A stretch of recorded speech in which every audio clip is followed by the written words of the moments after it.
പ്രിയമുള്ളവരെ നമസ്കാരം. ഞാനിന്ന് നിങ്ങളുമായിട്ട് സംസാരിക്കാൻ ആഗ്രഹിക്കുക തെരഞ്ഞെടുപ്പ് ഫലവുമായിട്ട് ബന്ധപ്പെട്ട ഒന്ന് രണ്ട് കാര്യങ്ങളെക്കുറിച്ചിട്ടാണ്. കേരളത്തിൽ ഇന്ന് തെരഞ്ഞെടുപ്പ് ഫലമൊക്കെ പുറത്തു വന്നു.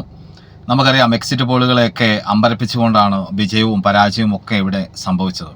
ജനാധിപത്യത്തിൽ ഒരു തിരഞ്ഞെടുപ്പിൽ ആത്യന്തികമായി വിജയവും പരാജയവും ഒക്കെ നിർണ്ണയിക്കുക വോട്ടർമാരാണ്.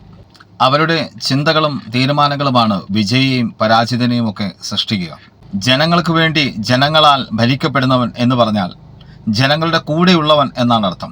ജനങ്ങളിൽ നിന്ന് വേറിട്ട് അല്ലെങ്കിൽ ജനങ്ങളിൽ നിന്ന് ദൂരെ മാറി നിൽക്കുന്ന ഒരു വ്യക്തിയെ ഒരിക്കലും ഒരു തെരഞ്ഞെടുപ്പിലും ജനം ആശ്ലേഷിക്കില്ല, അവനെ വിജയിപ്പിക്കാനായി ആഗ്രഹിക്കുകയുമില്ല. ജനാധിപത്യത്തിൻ്റെ ശ്രീകോവിലായ നിയമസഭയിൽ തീർച്ചയായിട്ടും വിജയിച്ച കക്ഷി മന്ത്രിസഭാ രൂപീകരണം നടത്തി ഭരണം ആരംഭിക്കും. പരാജയപ്പെട്ട കക്ഷി തീർച്ചയായിട്ടും പ്രതിപക്ഷത്തായിരിക്കും ഇരിക്കുക. അവിടെ ജയമോ പരാജയമോ അല്ല, അതിനപ്പുറമായിട്ട് ഭരണകക്ഷിക്കാണെങ്കിലും പ്രതിപക്ഷത്തിനാണെങ്കിലും അവരുടേതായ ഉത്തരവാദിത്തങ്ങൾ നിറവേറ്റാനുള്ള അവകാശമുണ്ട്. ആ ഉത്തരവാദിത്തങ്ങൾ കൃത്യമായി നിറവേറ്റപ്പെടുമ്പോഴാണ് നമ്മുടെ നാട്ടിലെ ഭരണം യഥാർത്ഥ രൂപത്തിലുള്ള ഭരണമായി മാറുന്നത്. അതല്ല എങ്കിൽ അതൊരു ഏകപക്ഷീയമായ ഭരണമായി മാത്രം മാറും. ഭരിക്കുന്ന കക്ഷിയുടെ തെറ്റുകൾ ചൂണ്ടിക്കാണിക്കാനും അവർക്ക് വേണ്ട തിരുത്തലുകൾ നൽകാനുമുള്ള അവകാശവും അധികാരവുമുള്ളത് പ്രതിപക്ഷത്തിനാണ്. തീർച്ചയായും അവർ ആ അധികാരം വിനിയോഗിക്കുക തന്നെ ചെയ്യണം. ജനങ്ങളുടെ ആവശ്യങ്ങൾ കണ്ടറിഞ്ഞ് അവർക്ക് എന്താണോ ആവശ്യമുള്ളത് അത് കൃത്യമായിട്ട് നൽകേണ്ട ഉത്തരവാദിത്തം ഭരിക്കുന്ന കക്ഷിക്ക് തന്നെയാണ്. ഇങ്ങനെ രണ്ടുപേരും തുല്യമായ രീതിയിൽ മുമ്പോട്ട് പോകുമ്പോഴാണ് യഥാർത്ഥത്തിലുള്ള ഭരണം നമ്മുടെ നാട്ടിൽ സംഭവിക്കുകയുള്ളൂ. ജനാധിപത്യത്തിലെ ഏറ്റവും ശക്തരായ, ജനാധിപത്യത്തെ എന്നും കൈവെളിയിൽ സൂക്ഷിക്കുന്ന വോട്ടർമാർ ഇത്തവണ വിധി എഴുതിയത് ഏത് രീതിയിലാണ് എന്ന് നമുക്ക് മനസ്സിലാക്കാൻ വേണ്ടി സാധിക്കും.